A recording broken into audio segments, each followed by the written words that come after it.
नाज़रीन आदाब। Programme hello career में आपका बहुत इस्तकबाल करते हैं। मैं हूं आपके साथ आपकी मेज़बान हिना ज़ुबैर।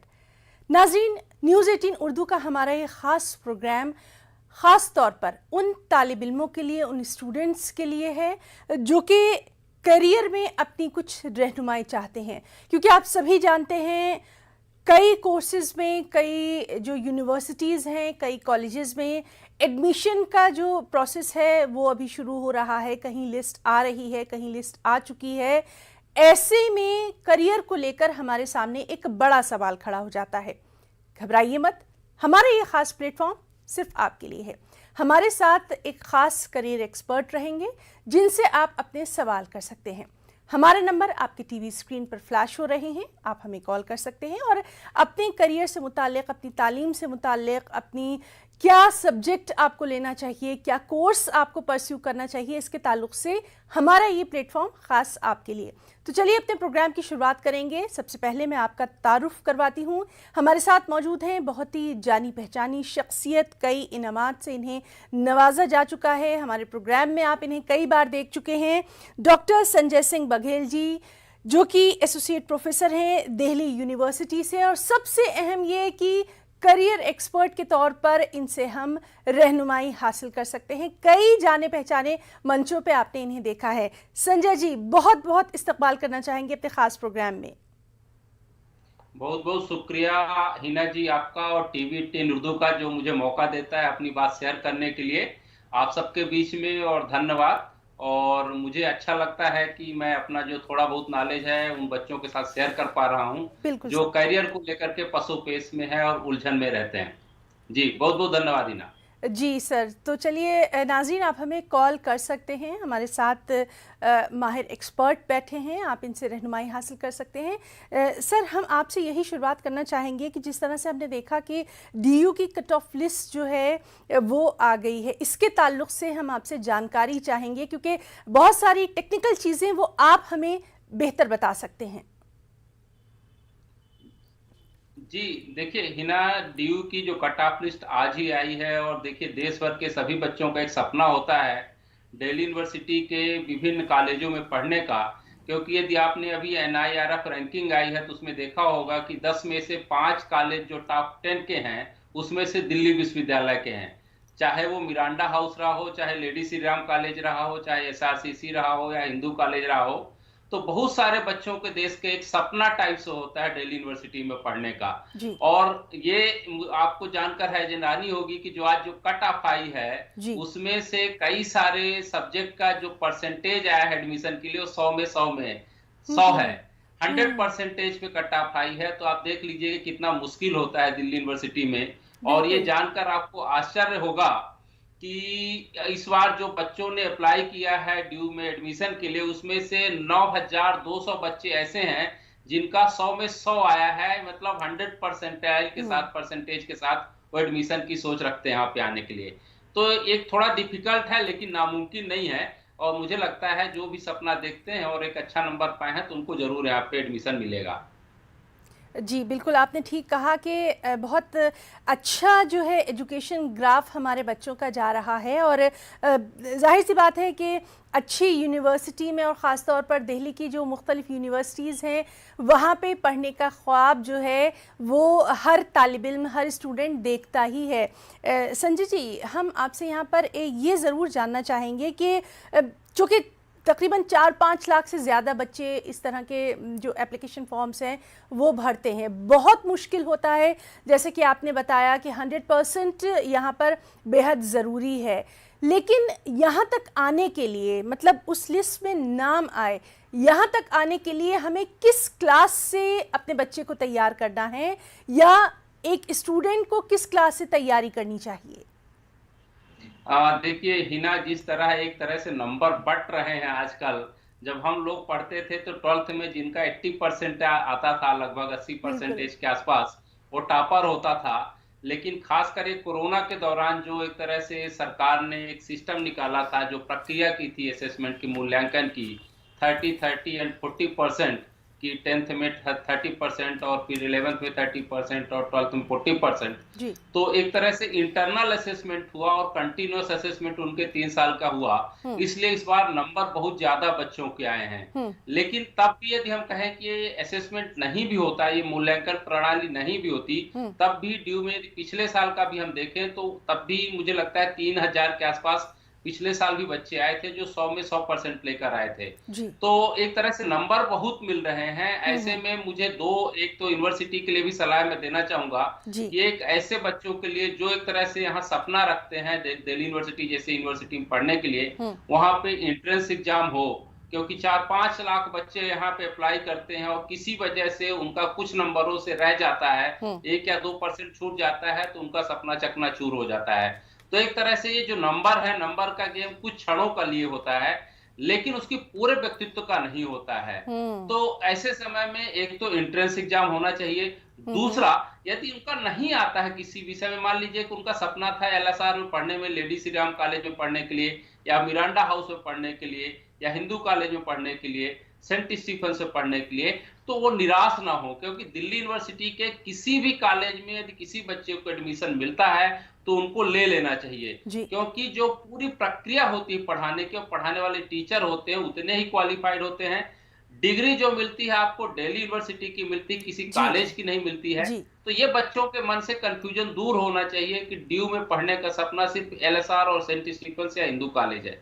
वो डिग्री जो है पूरी दिल्ली यूनिवर्सिटी की मिलती है, और दिल्ली यूनिवर्सिटी ही पूरे इस एग्जामिनेशन प्रक्रिया को, अब पढ़ाने की पूरी प्रक्रिया को, सिलेबस के निर्माण का सब वही निर्धारण करता है। तो यदि आप सपना देख रहे हैं किसी भी कॉलेज में नंबर आता है, आप एडमिशन ले लीजिए, और यदि आप अच्छा परफॉर्म करते हैं दूसरे कॉलेज में और अच्छा परफॉर्म करने के बाद किसी कैंपस कॉलेज में आना चाहते हैं, सपना देख रहे हैं, तो आप अच्छा पढ़ाई कीजिए एक साल, और अगले साल माइग्रेशन लेकर के अपने ड्रीम कॉलेज में अपना एडमिशन ले सकते हैं। जी बिल्कुल, बहुत अच्छी बात, आपने अच्छी मालूमात दी है। और सर, हम यहाँ पर आपसे ये भी जानना चाहेंगे, कई स्टूडेंट्स जो हैं वो कहीं ना कहीं अपने करियर को लेकर अभी भी, क्योंकि आजकल इंफॉर्मेशन जो है चारों तरफ से आ रही है, जैसा कि आपने साहब कहा कि पहले ये होता था बहुत लिमिटेड रिसोर्सेज होते थे, या तो पेरेंट्स ने कह दिया, टीचर ने कह दिया, या कोई गाइड अगर मिल गया उसके कहने पर हम चलते थे। अभी टेक्नोलॉजी इतनी वास्ट हो चुकी है कि हर तरफ से हमारे पास इंफॉर्मेशन आ रही है। ऐसे में हम अपने करियर को लेकर किन खास बातों का ध्यान रखें, हमें किस तरह से कहाँ पे आगे जाना है, कौन से कोर्स का सिलेक्शन करना है, चुनाव करना है, कुछ अहम बातें यहाँ पर सर जरूर शेयर करना चाहेंगे। देखिए हिना, बहुत अच्छी आपने बात की कि पहले लिमिटेड सोर्स होते थे किसी भी चीज को जानने का, एक तरह से इंफॉर्मेशन पाने का, लेकिन आज देखिए तो सूचना प्रौद्योगिकी के युग में मुझे लगता है इतने सारे यूट्यूब चैनल ही हैं जो एक तरह से किसी भी इंफॉर्मेशन से ज्यादा बम्बार्डिंग कर रहे हैं। आप एक चीज सर्च कीजिए तो उसके लिए कम से कम आपको 50 से 60 वीडियो मिल जाएंगे। तो इंफॉर्मेशन बहुत ज्यादा है। ऐसे में कई बार हम दिग्भ्रमित भी होते हैं, लेकिन हमें हमेशा अपना ध्यान रखना चाहिए। इसके लिए मैं कहना चाहूंगा कि सेल्फ जो इंट्यूशन है, दो चीजें होती हैं जीवन में समझने के लिए कि आप ये क्या कर सकते हैं और आप किसके लिए बने हैं। तो दो चीजें, एक आप जो सोचते हैं और दूसरा है कि कर सकते हैं। जो हम सोचते हैं, मान लीजिए कि आपको आर्मी में कमांडर बनना है और ये सपना आप बनने के लिए देख रहे हैं, लेकिन आपकी हाइट ही 5 फीट 4 इंच से ऊपर नहीं है, तो ये आपकी सोच है। आप इंस्पेक्टर बनना चाहते हैं, आप आईपीएस बनना चाहते हैं, लेकिन भगवान ने आपको वो सक्षमता और क्षमता नहीं दी है। तो आप जो है आप सोचते हैं, और एक दूसरा है कि जिसके योग्य आप हैं उसके लिए आप ट्राई कीजिए। तो हम ये कहना चाहते हैं कि जो भी बच्चे अपने करियर की तैयारी के लिए कर रहे हैं या सोच रहे हैं किसी में करियर बनाने के लिए, तो उनको हम सब बच्चों को एक सलाह देते हैं कि जैसे मैनेजमेंट में होता है स्वॉट एनालिसिस, उसी तरह करियर में भी स्वॉट एनालिसिस होता है। अपने स्ट्रेंथ को पहचाने, अपने वीकनेस को पहचाने, अपनी अपॉर्चुनिटीज को पहचाने कि आपके लिए कहाँ कहाँ क्या क्या अपॉर्चुनिटीज हो सकती हैं, और अपने कंप्यूटर को पहचाने। जैसे अभी आपने देखा होगा कि यूपीएससी का अभी हफ्ते भर पहले 10 दिन पहले रिजल्ट आया है, जिसमें से 761 लोगों ने परीक्षा पास की है, 761, जबकि अपीयर होने वालों की संख्या जो थी वो लगभग 10,40,000 लोगों ने फॉर्म भरा था, जिसमें से जो एग्जाम लिखने वाले थे उसमें से 4,82,000 लोग थे। जी सर। लेकिन फाइनल तक पहुंचते पहुंचते जो इन्होंने फाइनल इंटरव्यू क्लियर किया है उसमें 761 लोग ही हैं। तो ऐसा नहीं है कि आप उसके लिए काबिल नहीं है, हमें तो 700 सीटों में से एक सीट चाहिए। जी तो आपको अपने आप को काबिल बनाना है, आपको उस तरह से तैयारी करनी है, आपको अपना मार्गदर्शक ढूंढना है, आपको अपना गुरु ढूंढना है और उसके हिसाब से तैयारी करेंगे तो मुझे लगा 761 सीट है तो उसमें से एक सीट आपके लिए पक्की हो जाएगी। बस आपका दृढ़ निश्चय होना चाहिए, आपकी तैयारी, आपकी जो स्ट्रेटजी है वो सही होनी चाहिए और क्या पढ़ना चाहिए, कितना पढ़ना चाहिए ये मालूम होना चाहिए।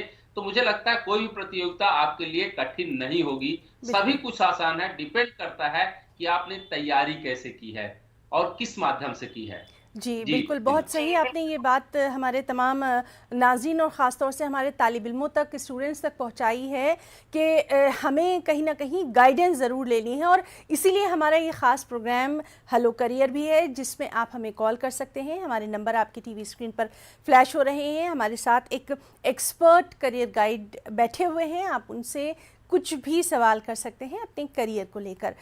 संजय जी, आपसे हम ये भी जानना चाहेंगे, यूपीएससी की अभी हम बात कर रहे थे, तो यूपीएससी में ख़ास तौर पर या इस तरह के जो भी बड़े एग्जामिनेशन होते हैं, एग्ज़ाम होते हैं, उसमें हमने ये देखा है कि जो स्टूडेंट हैं वो कई बार कोशिश करते हैं, एक बार, दो बार, तीन बार, कई बार हमने देखा कि ख़ुद हमने भी ऐसे कई लोगों से बात की है जिन्होंने कहा कि पहली बार में कामयाब नहीं हुए, दूसरी बार में नहीं, लेकिन तीसरी बार में बहुत अच्छी उनकी रैंक आई है। तो यहाँ पर हम आपसे चाहेंगे कि आप थोड़ा सा ये गाइडेंस ज़रूर दें कि इतना बड़ा एग्ज़ाम है, उसमें अपेयर होना है, उसके लिए कितना ज़रूरी है अपने हौसले को, अपनी हिम्मत को और एक सिस्टमेटिक स्टडी को बरकरार रखना। देखिए हिना, बहुत अच्छा सवाल आपने पूछा है। भारत में जो कोई भी बड़ा एग्जाम होता है, जी प्रायः उसके 3 स्टेप होते हैं, 3 चरण होते हैं। जी सर। पहला है प्रीलिम्स राउंड, जी जिसमें प्रीलिम्स राउंड में मूलतः पूछा जाता है इंफॉर्मेटिव और अंडरस्टैंडिंग से रिलेटेड क्वेश्चन जी कि आपके सब्जेक्ट में जो एक्सपेक्ट किया जा रहा है, जो परीक्षा जो संस्था ले रही है, उसमें कितना डीपली आप किसी चीज को समझते हैं जी सर। और कितना इंफॉर्मेशन रखते हैं। जी यदि ये स्टेप आपको क्लियर हो जाता है प्रीलिम्स राउंड, जी तो आपका दूसरा राउंड आता है मेंस का। जी और मेंस में प्रायः ये देखा जाता है कि आपकी विश्लेषणात्मक क्षमता कैसी है, किसी चीज को आप कैसे एनालिसिस करते हैं, आपका प्रेजेंटेशन का ढंग कैसा है, तो वो प्रैक्टिस से आता है। जी तो आप जितना किताबें पढ़ेंगे या जितनी अच्छे से समझ आपको डेवलप करेंगे, मैं बोलता हूं इसके लिए, जैसे मेंस एग्जाम के लिए, कि आप जो है 10 किताबें मत पढ़िए, एक ही अच्छी किताब पढ़िए, लेकिन 10 बार पढ़िए। बिल्कुल तो ठीक। वो आपको अंडरस्टैंडिंग उतनी ही मेच्योर होती चली जाएगी। जी बहुत ज्यादा पढ़ने से इसमें महत्व नहीं है, आपका इसमें महत्वपूर्ण होता है कि आप एक चीज को कितने अच्छे ढंग से बार बार समझने की कोशिश कर रहे हैं और कितने एंगल से उसका उत्तर आप दे सकते हैं। जी और सर। तीसरा राउंड होता है पर्सनालिटी राउंड, जिसको इंटरव्यू हम कहते हैं। जी तो इसके लिए भी आप जो है एक दिन का आपका एप्टीट्यूड और एप्टीट्यूड एक दिन में डेवलप नहीं होता, ये जी सर। आपकी एक्चुअली जीवन शैली है, आपका एक लाइफ स्टाइल है, जो आप दूसरों से बात करते हुए आप बात करते हैं। इंफॉर्मेशन आपके पास है, आपके पास एनालिटिकल स्ट्रेटजी है, लेकिन आपका प्रेजेंस ऑफ माइंड कितना है, जी आपका कॉन्फिडेंस कितना है, जी आपका कम्युनिकेशन स्किल कितनी है, ये सब देखने के लिए पर्सनालिटी टेस्ट किया जाता है। तो इसके तैयारी के लिए, इस तरह के कोई भी एग्जाम की तैयारी के लिए, मैं सभी बच्चों को बोलना चाहूंगा, उन सभी छात्रों को जो जी इस तरह का सपना देखते हैं, हम बार बार वही कहना चाहेंगे कि कोचिंग संस्थान और ये सब जो चीजें होती हैं, तो मुझे लगता है ये एक तरह से बिजनेस है, बिजनेस बिल्ड कर रहे हैं। लेकिन मुझे लगता है एक अच्छा गुरु यदि आपको मिल जाता है, जो आपको सही काउंसलिंग कर सकता है, आप गाइडेंस कर सकता है। आपने कई बार देखा होगा, जैसे मैंने अभी कहा कि 10 लाख लोगों ने इस एग्जाम में अभी जो है फॉर्म भरा, जी जी लेकिन उसमें से हमें कितने जो मेंस एग्जाम तक पहुंचते हैं, 10,000 पहुंचते हैं। तो उसके लिए क्या है कि आपको ये जानना जरूरी है कि आप जो पढ़ रहे हैं वो सही ढंग से पढ़ रहे हैं या नहीं पढ़ रहे हैं, आप क्या पढ़ रहे हैं ये भी देखना है। बहुत सारे बच्चे दूसरी दूसरी किताबें पढ़ते रहते हैं, लेकिन एनसीईआरटी को नहीं पढ़ते हैं। जी बहुत सारे बच्चे जो है पुराने इंटरव्यू देखकर देख रहे हैं कि हिंदू जैसे न्यूज़पेपर को पढ़ रहे हैं, जिसका आज कोई रिलेवेंस नहीं रह गया, पूरी इंफॉर्मेशन आपके मोबाइल में अवेलेबल है। तो वो नहीं पढ़ना है।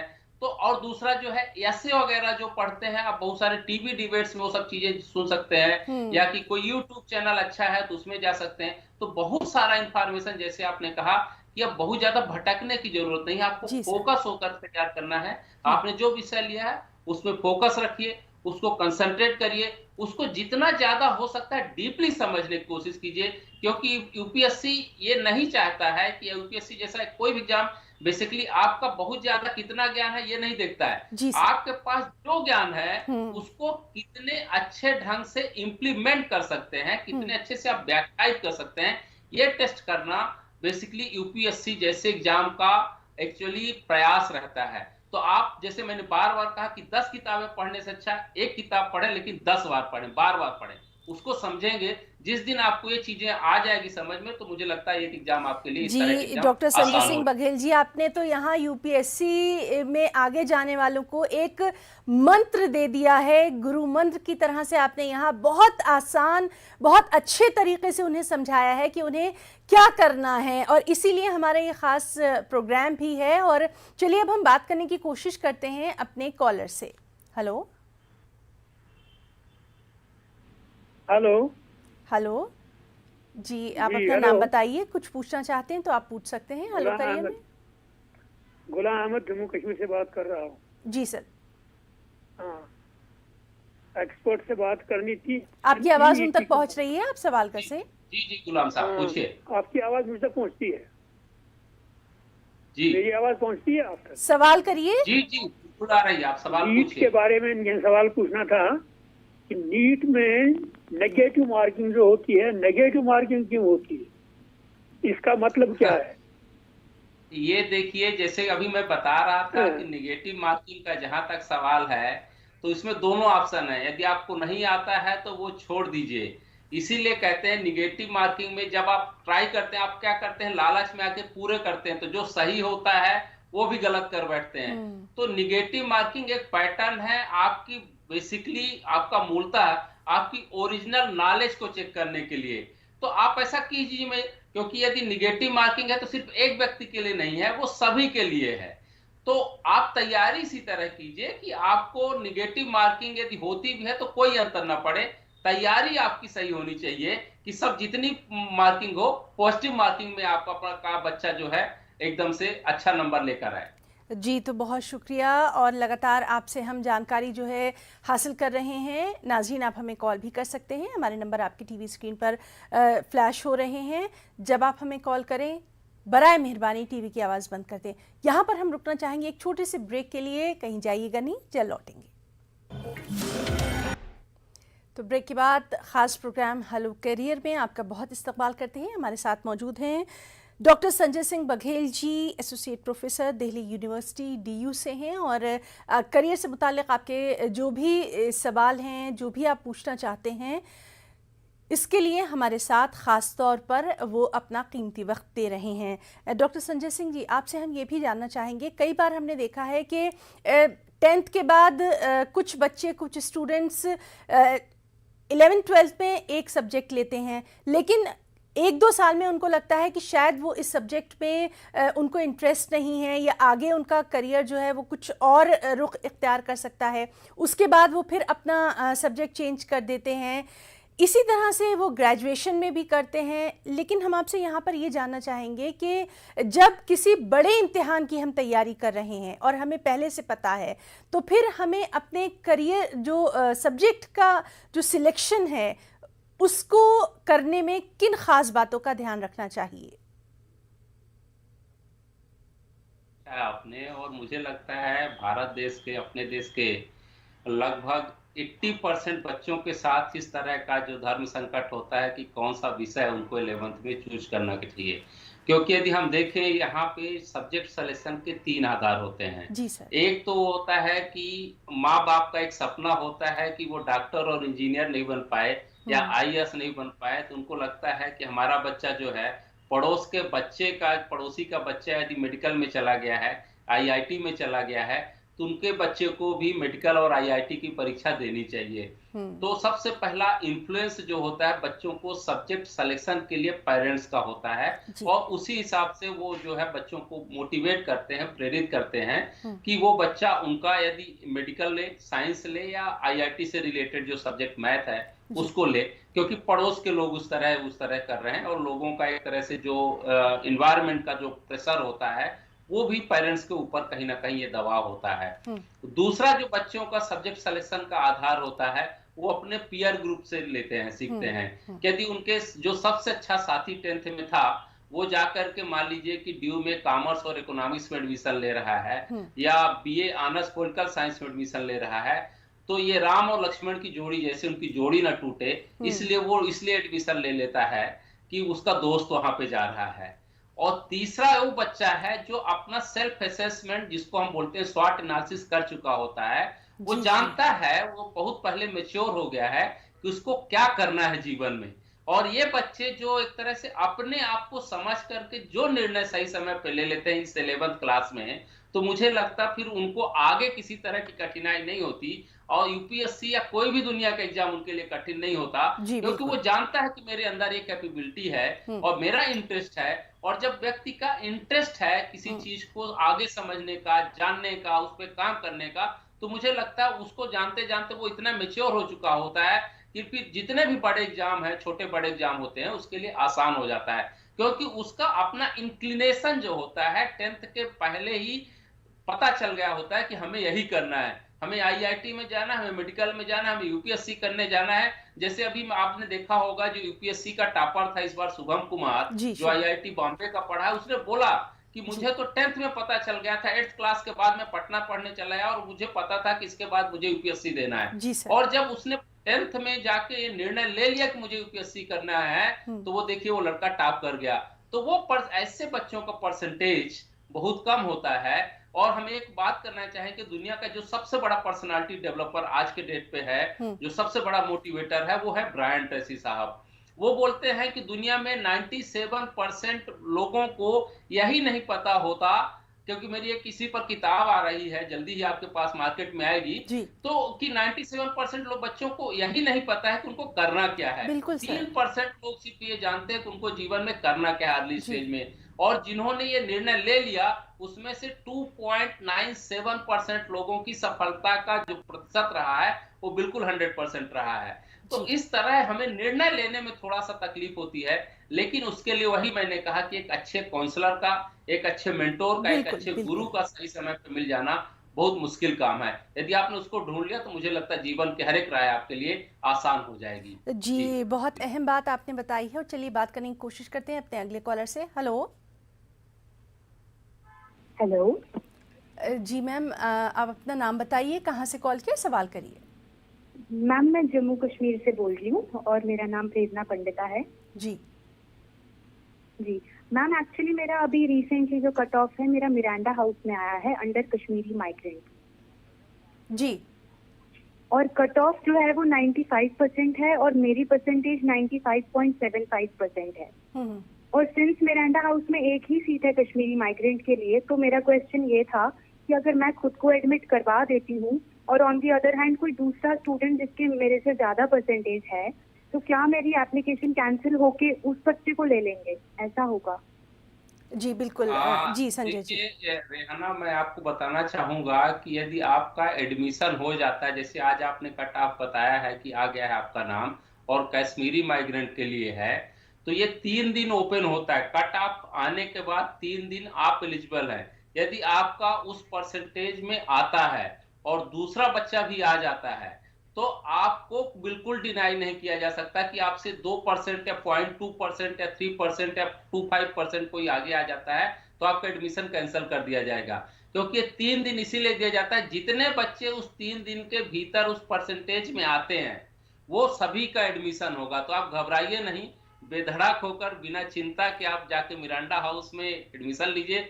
बहुत बहुत बधाई और शुभकामनाएं आपको कि आपको मिरांडा जो है देश का सबसे नंबर 1 कॉलेज में एडमिशन मिल रहा है। जी संजय जी, और आपका भी हम बहुत शुक्रिया अदा करना बधाई। चाहेंगे। वक्त अब हमें इजाज़त नहीं देता, और बहुत शुक्रिया कि आपने अपना इतना कीमती वक्त हमारे तमाम नाज़रीन को दिया। न्यूज़ 18 उर्दू की हमारी पूरी टीम की तरफ से बहुत बहुत आपका शुक्रिया हमारे इस प्रोग्राम में आने के लिए। तो नाज़रीन, प्रोग्राम आज यहीं इख्तिताम पजीर होता है। आदाब।